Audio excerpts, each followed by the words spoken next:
Welcome to the Unstoppable Profit Podcast. This podcast will give independent insurance agents all of the tools to grow your business and live life on your terms. Wherever you are today, if you're starting with nothing or well on your way to the success you desire, with the right people, processes, and promotions in place, you will be unstoppable. And now I'd like to introduce your host, Mike Stromsoe. Greetings, everybody. Welcome to the next episode of the Unstoppable Profit Podcast. This podcast is a long time coming. Chad Hufford, correct, Chad? That's correct. Has been very, very busy in his own right, and we've been trying to get together for a couple months, but finally the day has come, and I am excited. I am pumped to share with Chad and learn from Chad over the next 20, 30 minutes or so. Because we're going to talk about nurturing a mindset of high performance, which is all of you, choosing the hard right, which is something that some of you do, 20%, 80% of you may be resisting it, but we're going to help you with that, and sustaining success and achievement over time. Chad Hufford, welcome to the podcast. Mike, it's a pleasure to be here and excited to chat with your audience and help them create a better future. That's what it's all about. And that's why we're here, to impact people's lives personally and professionally is our core purpose in UPP. And I know Chad, and getting to know him, very much in alignment with everything that we think, everything that we teach. But, if anybody doesn't know Chad, who is Chad Hufford? And Chad, by the way, is in wealth management and growth, which is also something that we teach independent insurance agents. So give us a quick intro. Who is Chad Hufford? I'm a husband, father first, got 6 kids. I know you do as well. Raising and homeschooling them up here in Anchorage, Alaska. I own Veritas Wealth Management. It's a boutique wealth management firm where our focus makes sure people don't run out of money or purpose in retirement. And it's an amazing opportunity to impact people's lives and not just change the trajectory of their finances, but really help them achieve a more abundant life. Exactly. I mean, the opportunity's there. We can achieve whatever we want. There is no upper ceiling unless we're not focused on, I love what you said, the purpose. Yeah, well, I think too many people view retirement as a finish line. Like, okay, I've hit this, I've crossed this barrier, and now I can kick back and relax, and I've got, 20 years of Saturdays ahead of me. And I'm all about it. I mean, I know you're down there in Southern California. I'm stuck up here in Alaska. I like to get to warm places. I like the beach, but not all the time. And those things should be punctuation marks. They shouldn't be the entire sentence. And when I say sentence, I'm not saying sentence like you're sentenced to this, but that in the story of our life, we have so much opportunity once we hit a place of financial independence to impact the world in a whole new way. We don't need to go to our jobs. We don't need to produce a paycheck. We have our investments producing that income protection for us. And we can go out and do what's mostly meaningful and impactful to us and really just pursue life with our ears pinned back. So. Yeah, and you're speaking our language, grow your business, create wealth, and have more freedom to live life on your own terms. And that's exactly what that is. So, the people that you work with, the people that you teach, and you teach this mindset as well. And that's why we're so privileged to have you with us today, nurturing a mindset of high performance. So what kind of mindset does it take to sustain the high performance? And then I want to pull out of you a little bit about choosing the hard right. Okay. Well, if somebody isn't there yet, help them. Yeah. Sustaining high performance. We talked about this a little bit before the show started, but a lot of people are worried about being perfect or think about like a gym on January 1st. It's crazy. It's teeming with people. Like people crawling over machines. And then of course you have the Instagram crowd taking selfies and all that stuff. Won't get into that, but go there 6 weeks later on like Valentine's Day and the gym's empty. Not because it's Valentine's Day, but because people didn't sustain. They Right. quit. Now, you don't need to have a perfect workout plan. There's no such thing as a perfect diet. There is no perfect treadmill. You just got to get on the thing and run, and so many ways in life, it's the same way. A lot of people on the sidelines of their life waiting for perfect or waiting for permission to be invited into something. And we have to step into that. And we have to execute consistently what most people only do occasionally. And also to have a bigger vision for what we're trying to accomplish. If my goal is to simply produce enough wealth to quit working, that's not big enough. I can quit my job now and the government will take care of me. I'm not suggesting that to anybody. But if that's all I wanted was to not work, my 6-year-old doesn't work. My goals have to be bigger than the lifestyle that my 6-year-old is living right now. So I think we have to, number one, create a bigger vision for what we're trying to accomplish with a lot of meaning and purpose behind it. Second, we need a blueprint or a roadmap to connect that future vision with what we're doing today.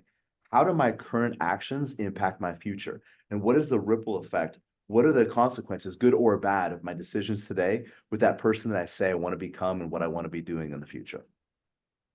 I agree. And the present is a gift. And, back to not being perfect, we talked about this, I believe, before we started as well, that things are good, never perfect. And if we fail on any given day, tomorrow's going to be there, right? Absolutely. Failure is not final. And I think a lot of folks were concerned about stepping out the unknown. Yeah, we might face some rejection. We might face what we feel is failure, but if we're willing to learn from it, failure can be an experience, but an experiment. And my background is actually in biochemistry. And before I got into finance, I actually have a biochemistry degree, and we didn't call it failure. That was just, okay, that was an experiment. It didn't go the way that we planned. So we're going to reiterate and we're going to learn from it. And we're going to come out of the gate a little bit better next time. And it still might not go the way we want. But the idea is that we keep trying, we don't stay down. And I think so many people in life, Mike, are worried about not being knocked down by life. And if we're more focused on how to get back up rather than not being knocked down, I think people would see a lot more progress and purpose in their life. I love that. Failure is an experiment. It's a Yes, mindset. absolutely. And that's just part of the high performance mindset, right? Absolutely. And yeah, it's being able to iterate and roll the punches a little bit and going into something. It doesn't mean we're not planning. I mean, in those experiments, we did a lot of research. We planned a lot. We designed it incredibly intentionally. And that's how we should live our lives, with incredible intention and purpose. But realizing that things aren't going to go as planned. General Eisenhower said, no plan survives first contact with the enemy. So he also said, the plan is useless, but planning is priceless. And the idea is that we are constantly iterating that plan. Now, the plan might get thrown out as soon as our plan has first contact with life, but it still gives us a tangible reminder, or a tangible accountability, I should say, with are our current actions in alignment with where we're trying to go. Now, we're going to hit some obstacles, we're going to hit some detours, but we want to have a roadmap, again, showing us or giving us the guardrails of the path that brings us to where we want to be, and to let us know what to do to get back on track when we veer off. The things you just said, I love it. I want to make sure I got this right. You said the plan is useless, but the planning is priceless. Did I get that right? In a matter of speaking, I don't remember the exact quote, but the idea though is that, yeah, once you hit the battlefield, the bullets start flying. Right. Plans change really, really quickly, but the planning is what prepares us. And people who go into a situation, whether it's an actual battle, whether it's a business, whether it's a financial plan. I mean, our financial plans, we meet with people annually to tear the thing down and build it back up, because things change. And with the Eisenhower quote, his mindset was, planning prepares you. It prepares you for those pivots, to be able to adjust and reiterate when things don't go as planned. So you have to go in with a plan. You can't be married to it, but the plan is what prepares you to make those in the moment decisions that you didn't see coming. I couldn't agree more. I was just studying that this morning. I don't see my book and I'm not going to go find it, but the planning thing. We have a document that we use in working with independent insurance agents called Planning Your Plan. Our strong recommendation is you fill it out the night before, right? To plan your coming day. Yes. But you're talking, I heard you say it twice at least, road mapping into the future. and planning out your future, what you want to happen, and having a vision, which I love everything you're saying about that. But as an encouragement for people in business and personally, there are so many people who don't plan to win, so to speak, or don't plan to succeed. Why do you think that is? Well, one of the questions we ask people, but it's more of a statement. It's a rhetorical question. We say, you probably don't have a plan for running out of money in retirement, but do you have a plan not to? And so many people wake up every day treating their life like an accident. They're just trying to get through the day, and they're not intentional. And again, no plan is perfect, but what planning does is it allows you to act on a strategy, so you're less likely to react to this crazy world around us. And a lot of people live in a state of reactance. They're just reacting to other things rather than purposefully executing on a strategy. And I think a big reason why people don't do this is we don't have a clear vision of what we want our future to be. We treat our future self, Mike, almost like it's a different person. Like the 2025 Chad is a whole other individual, and I don't have to worry about those consequences. You probably remember the old Seinfeld show. He did a Seinfeld episode or a stand-up on morning guy versus nighttime guy. And the skit or the bit was basically one person almost split into two personalities, nighttime guy who is always screwing up morning time guy's life.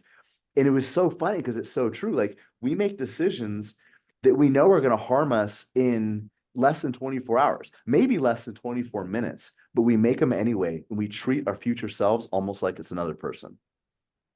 So what can somebody do? And I know you have a background in performance psychology, and I think that's where you're speaking from and trying to help people with at this point. But, so what can we do to keep nighttime guy or gal away from us so that daytime guy or gal is in the high performance realm the majority of the time?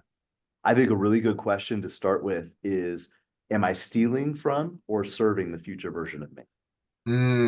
Like, this decision, this choice that I'm about to make, this commitment that I'm about to make, in 10 years, am I going to be proud of this? And it just gives us a little bit of a pause. It isn't going to prevent us from making a bad decision, but it allows the logical part of our brain to catch up a little bit and at least balance things out with the emotional part of our brain. Because a lot of our decisions, and you know this, Mike, a lot of our decisions are actually emotional. And then almost simultaneously, we back them up with facts and logic. But the decision is already made up. Like, we've already decided we're going this direction. Now we're looking for reasons to support that. But the decision was made emotionally. But if we ask ourselves that question, am I stealing from or serving the future version of me? Am I stealing from me in 10 years? It slows us down a little bit. And you already mentioned that. I think the other big piece is that idea of road mapping, or if you think of it like a blueprint. You wouldn't want to live in a house that was built without a blueprint. Why would you want to live in a life that's created without a blueprint either? And what a blueprint does is it connects what we're doing today, what we're building today, with what we want this thing to look like down the road. And both of those strategies are ways of connecting our current self with the future version of us. 100% agree. And in addition to that, we also help agents with, blueprints and roadmaps and vision organizers and the such. But the incredibly powerful segment of that is being able to reverse engineer the future. Yes. So I'm sure you probably do this when you're helping people as well. And correct me if I'm wrong, or you see it a little bit differently or do something differently. If you're looking out, say 3 years down the road, 5 years down the road, 10 years down the road, and you want to be at this point in serving your future self versus stealing from your future self, what are some, do you think about it in the same manner as far as reverse engineering, or go ahead? Not only do I think about it in the same manner, I use the exact same term, reverse engineering. So this is the biochemistry nerd coming out of me. This is exactly what we do. It's saying, okay, this is where you say you want to be in 10 years. This is what you want your financial life and your life in general to look like. So what are the actions today that align with that? How can we take, because if I tell you, if you come in and we go over some of your goals and I say, Mike, well, you're going to probably need, I'm just going to make a number up, $4 million of invested assets to replace your current income. Real quickly, what your brain is going to do is say, that's future Mike's problem. $4 million, I can't even wrap my head around that. That's a number that's too big. I will let future Mike worry about that. Well, if we do reverse engineer that and we take that future goal, we back it into what you need to do today, this week, and this month. Maybe you need to save an extra $2,000 this month in order to stay on track. I know I'm just making things up. Sure. But now we're talking about an everyday goal. That's like what, $60 a month or $60 a day to get $2,000 a month, a little bit more than that. So now it's not future Mike's problem trying to come up with 4 million. Now current Mike has to find $60 a day. So it's harder to procrastinate. But on the flip side of that too, that's something we can wrap our minds around. Maybe $2,000 a month is going to, again, I'm making that number up. I just pulled it off a bus, but maybe that's going to be a huge stretch, but it's much more tangible than the future version of me having a $4 million nest egg. So it breaks a big goal down into bite-sized chunks, but it also makes every day matter, because too often we plan big goals, we have big objectives, but we kick it down the road. I just finished writing a book a few months ago. It actually just came out a few weeks ago. And I had to remind myself of this same thing, because I would get overwhelmed by the blank page. Like, oh my goodness, I have to write a book. And like, no. Today, you need to write for an hour, or maybe it was to write 1,000 words. But I had to break it down into something tangible. So I wasn't worried about finishing a book today. I was worried about, I need to write for an hour. I need to execute this plan and break it down into daily disciplines that I can commit to for a long time. So I'm looking at creating a high performance habits, become future focused, choosing the hard right over the easy wrong. Is all of that, as far as putting it into something actionable, having that roadmap and that game plan, and how do you discipline yourself? Who holds you accountable? So that's a big part of our coaching, is holding people accountable to that plan. But the blueprint or the roadmap, or in our case, the financial plan, also holds people accountable. That it is a document that says, here is the path that you need to follow. And there is some accountability, and it helps with choosing the hard right, because you can see the progress you're making. Now, you can't necessarily see that in the day-to-day. So let's just say somebody's saving for retirement. They've been putting money into their 401k for 20, 30 years. Then the economy takes a dive and their 401k starts going down. It doesn't look like they're making any progress. If they're focused on the temporary outcome, but if they're focused on the input, okay, I'm putting in, 15% of my paycheck or whatever it is, they're still making progress. They're still executing what they need to do. But without a roadmap, without some sort of plan or blueprint, it's really hard to see that, because the 401k is looking more like a 301k. We're going in the wrong direction here. Right. So without a plan, all you see is the mess or the confusion or the chaos in front of you. With a plan, you can say, I'm making a sacrifice today, but I can see the payoff in the future. I can't taste it yet, can't enjoy it yet, but I can see the pathway. I can see the course that I'm moving down. And it's much, much easier to do the difficult thing, because as you and I discussed, the best things for us in the long run are almost never the easy things in the short term. The best things for us in the long run are never the easiest things in the short term. Absolutely. So that's part of choosing the hard right. Yes. And it's what is going to serve us most in the future is usually going to be difficult. It requires some sacrifice. But without a plan, what a lot of us end up doing is we end up choosing the path of least resistance. And you think of a river, it's all squiggly and scraggly, and you're going to be in Alaska here in a few weeks. We're covered in rivers, and none of them are straight. None of them are straight. So a river finds the path of least resistance, and it gets there eventually. But the folks that are listening to this show, they're the people that they want a straight line, which means you're going to have to dig that ditch. You're going to have to create a channel between where you are and where you want to be, and not take the path of least resistance, and actually carve this thing out, which is going to take work. It's going to take some difficult things. And to mix metaphors here, you're going to be swimming upstream, because our society is choosing the easy path. They're choosing the path of least resistance, and it's not going to get them where they need to go. Well, that's why they're not going to be in control of their own destiny. Yes. And that's a benefit of choosing the hard right. And sometimes becoming more future focused, and the value of creating those high performance habits is being able to have more control over your destiny, or having complete control of your future, whether it be with regard to the wealth or your business or anything else. What you're talking about is reclaiming agency. It's taking ownership of your life in the direction where it's headed. And a lot of people choose to focus on everything that's outside of their control, and they miss the things that they can influence. And what it does is it creates a state of learned helplessness where we give away our control, we give away our agency a little bit every day. We blame others. I mean, this is what our society does. Like, nothing's my fault. It's got to be your fault or somebody else's fault, the president's fault or the other political parties. It's somebody else's fault, but it certainly isn't mine. Well, that's really easy in the moment. But what that does is it guts us for the long run. It takes all our power away from us. And it puts us in a place where we eventually learn that we can't do anything about our current circumstances. So what you just said is taking ownership and taking responsibility and executing what we can do to take control of our life and the trajectory of our future. Well, and that's the benefit of, fighting through the tough times, because you'll soon realize that, oh, I can do this. And I did it again, and I did it again, and I did it again.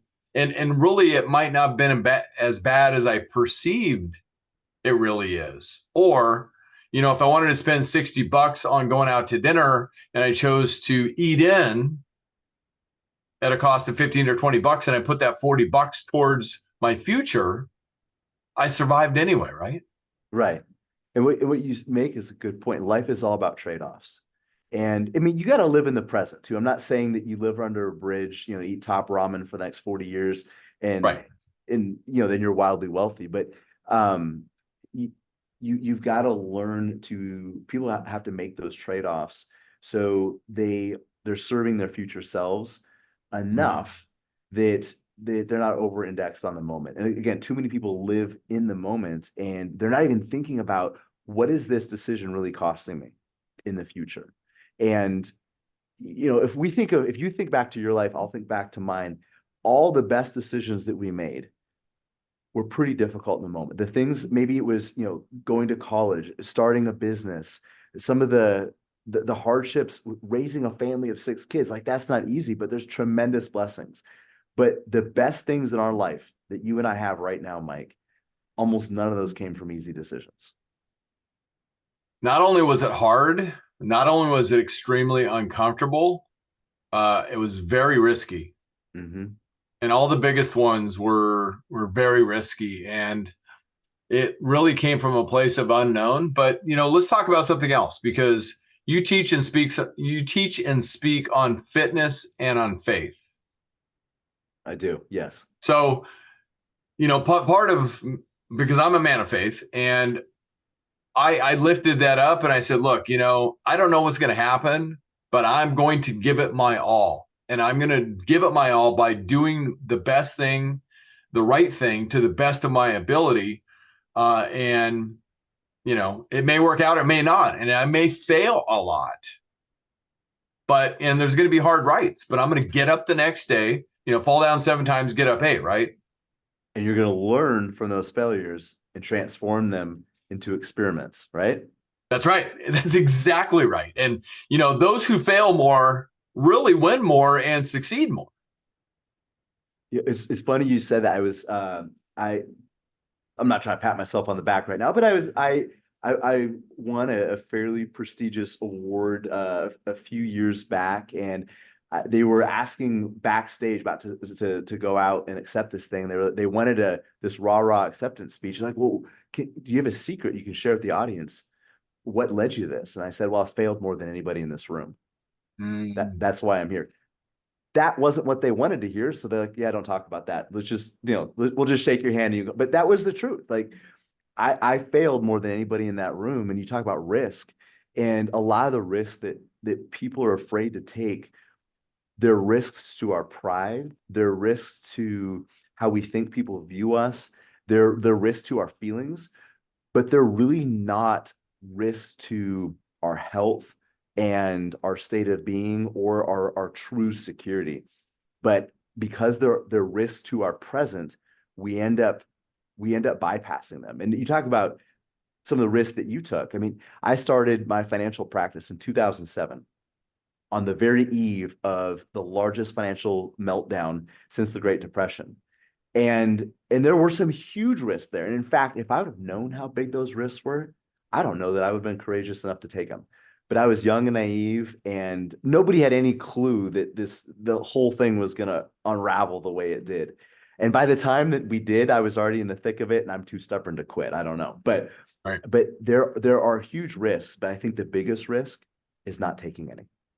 The biggest risk in life is sitting on the sidelines, looking out into the arena and waiting for permission to be invited in. We have to be willing to step into the arena, get out of the sidelines, and get into the driver's seat of our own life. Yes, it's risky, but it's not nearly as risky as staying on the sidelines. In the complacent, comfortable chair. Yes. And so I think comfort leads to complacency, and pretty soon complacency leads to compromise. That's the progression.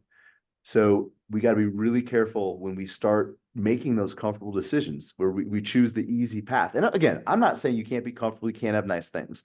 But if your life is characterized by comfort, complacency and compromise are probably going to follow shortly thereafter. Well, and sooner or later, you're going to be in a point where maybe you haven't achieved the levels of growth, of wealth, of freedom that you want. You're wondering what the heck went wrong. Well, it's because you made that decision at that particular time to stay where you were. And I think, to your point, that if you're the type of person who faces challenges on a regular basis, it's easier to face the next challenge. I mean, just think of, like, when you're working out, when I can tell you're an active guy, you take care of yourself.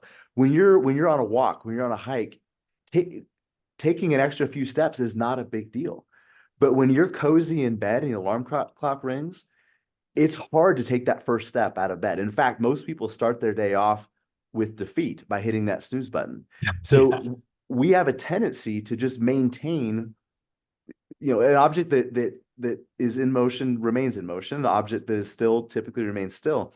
But if we allow ourselves to get really comfortable, when the challenges do hit, we are less likely to be able to face them head on.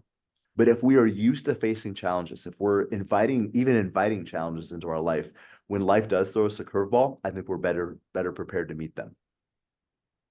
So let me ask you a question out of left field, and Sure. just give me your best shot. I think you've got one of the best answers. So you talk about nurturing a mindset for high performance. What's your number one tip for anybody that might be out there that might be thinking, I just have a tendency to roll over and hit the snooze button. Everything's going to be fine. I know there's more out there, and I know that I could not only hit my goals, but exceed my goals if I would get up just 30 minutes earlier every single day. But I can't overcome it in my mindset. What's your number one mindset tip for people out there? Progress beats perfection. Look for the smallest step in the right direction. So that person who needs to wake up 30 minutes a day to work out, wake up 2 minutes earlier tomorrow and do 10 push-ups. And then the next day, wake up 4 minutes earlier and do 20 push-ups. And you string a few of those days together, pretty soon you are waking up half an hour earlier, and now you can do a full workout. Or maybe it's somebody who wants to read more. Don't wake up 30 minutes earlier and try to read a full chapter. Wake up 2 minutes earlier and read one page, because you need to create a new identity for yourself, that I'm the type of person who gets up early and does X, Y, and Z. Otherwise, we're going to end up like those people at the gym on January or on February 14th. They're 6 weeks into the year, they've already quit. But too many of us start our goals that way. We try to make too much progress too quickly, and it's not sustainable. We need to be able to design our progress to be sustainable over time. And like I said earlier, it's doing consistently what most people do occasionally, but consistency is hard. So, if you haven't worked out in 20 years, starting next week, doing Navy SEAL workouts, probably not the best strategy. But we do that in so many areas of our life, and we wonder why we're burnout or why we can't stay with something after a week or 10 days. So don't be afraid to start small, but stay consistent. Do consistently what most people won't ever do, if I get that right, but or something to that effect. But It's just the doing small steps. Yeah, it's doing consistently what most people only do occasionally. So there's a lot of people that save for retirement, but do they save every single paycheck and enough to make it hurt a little bit? Probably not. Sure, people pay off debt here and there, but do they relentlessly pay off debt all the time? Probably not. Everybody's worked out at least once in their life, but do they do it 3 or 4 times a week? So it's doing consistently what most people only do sporadically. 100%. I was looking for a quote that I heard yesterday, but I can't find it about change. And, if we want, Jim Rohn said, if we want things to change, we've got to change, because if we're willing to change, everything will change for us. Go ahead. Sorry. That's fine. Go ahead. I was going to say a lot of us are looking for our circumstances to change, for life around us to change. And I think in order for our circumstances to change, we have to change first. If you I've got a 16-year-old daughter, and she's learning to drive right now. She has to become a better driver. That's what's going to make her a better driver. I can't give her a Ferrari and expect she's going to be a better driver. That's changing her environment and her circumstances. But unless she becomes a better operator of that vehicle, she's going to wrap that Ferrari around a tree or a light pole. So she, as the driver, has to change. She has to become a better operator. And I believe that we can try to manipulate our circumstances, but unless we become a better operator of the life around us, our life isn't going to change that much, or at least it won't be sustainable. Progress beats for perfection. Absolutely. Progress beats perfection. I'm thinking about The Compound Effect, which is the book that I read many, many years ago by Darren Hardy, in that same realm. But he talks about that, just get up 2 minutes early and 2 minutes more and 2 minutes more. Sooner or later, it would be where you want to be. It's been said a lot that it's 21 days to a new habit. Somebody that I currently work with talks about 66 days. And if you get to day 31 and you fail, nobody died. Get up the next day and start over. We can do it. Yep. We'll at least have 31 days under our belt at that point, right? James Clear writes about this in his book Atomic Habits. He says if you fail, if you miss one day, just don't let it become two, because what you don't want is that miss to start becoming its own habit. So so you binge watched Netflix and ate a carton of Haagen-Dazs ice cream last night. All right, still get up early the next morning, work out. Like, start fresh. Each day is a blank slate. That's right. So I 100% agree with that. I did not feel like doing anything that I needed to do yesterday morning, but I pushed through it. And today I felt better. I don't know why that happens, but it doesn't matter. Great encouragement for people that I saw on my desk calendar that has a new quote every day. And this was probably 6-9 months ago, roughly. Don't look back unless you plan to go there. I like that. Yeah. So don't look back. The present is a gift. Open it, and we have the future in front of us. Yep. Great stuff. So based on all of your risk taking, fighting through things, choosing the hard right, and working on a mindset for high performance and sustaining the success that you've achieved so far, congratulations, by the way. We'll wrap it up with this. If you had one big tip for anybody out there that's listening to either take the next step, and I know you just said, 2 minutes, but is there anything else you have for everybody out there to help them, sustain and overcome the hard right and everything else? I think just reminding people that they are the secret to either their failure or success. And again, a lot of people will focus on things outside of their control. In my industry, in the financial services industry and wealth management, most of the world is focusing on interest rates, the economy, the presidential election, tax rates. Are they going to sunset these tax laws? We can't control any of that stuff, Mike. And if that's where we're putting all of our energy, we end up missing a lot of opportunities. So I think in closing, I would just encourage people to focus on what you can control. Yes, outcomes are important, but you can influence your inputs. You can control what you put into life every single day. And that needs to be where our effort and energy is. Focusing on what we can control and learning to let go of the things that we can't. Focus on what you can control, which ultimately is going to control your output and your Yes. contribution to whatever it is in your particular day.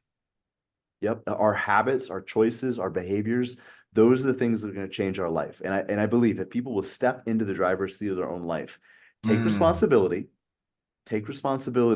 that's where life change happens.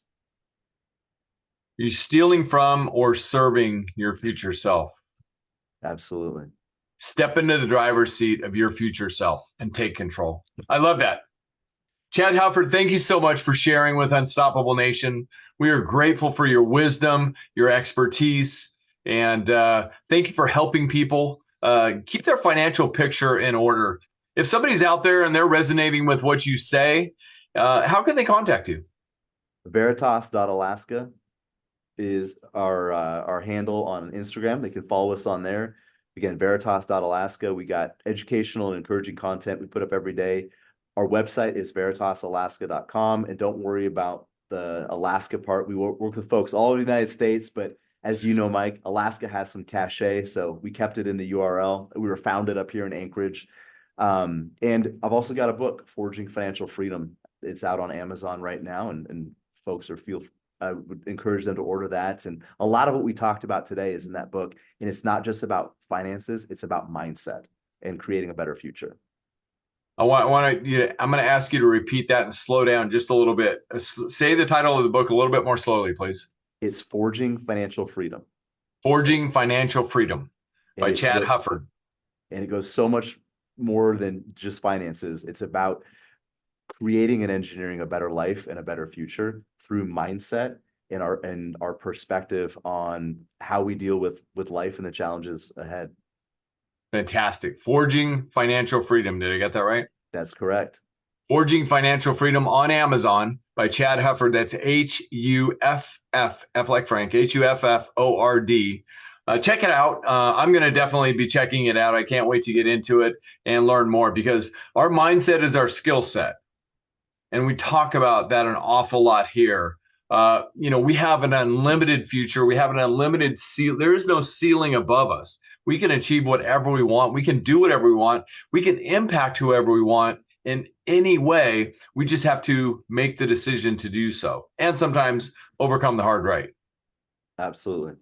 So, Chad, thank you so much. Thank you for sharing with everybody out there. You are making a difference, and we appreciate you more than I can tell you. Thanks for joining us on the podcast. It's been my pleasure. Thank you, Mike. All right, everybody. And if this is your first time on the podcast, welcome. My name is Mike Stromsoe. I'm widely recognized as a leading author, speaker, and coach for the independent insurance agency industry. You can learn more about what we do at unstoppableprofitproducer.com.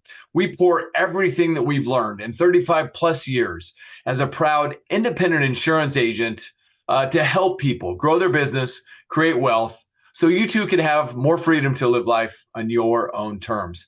And we strongly encourage you to go to unstoppableprofitpodcast.com, go up to the top, click subscribe so you don't miss one valuable episode, so you can continue to get great ideas, great tips on how to not steal from yourself, but serve your future self, and how progress beats perfection, just like we learned from Chad today. Thank you for those nuggets, Chad. And so much more. So we pour it all in, again, with the effort to help you grow your business, create wealth, and have more freedom. You can also subscribe on many, many channels. We're out there on Apple Podcasts, Spotify, Stitcher, our YouTube channel, Amazon, and so much more. Chad, continued blessings to you and your family, your wife, Tiffany, your 6 children. Great job, Dad. Great job, family, and continued success in your business, in impacting people, not just up in the Alaska area, but nationwide. And again, drop the name of your book again, please. Forging Financial Freedom. Forging Financial Freedom by Chad Hufford, Hufford. It's out there on Amazon. So check that out if it makes sense to you.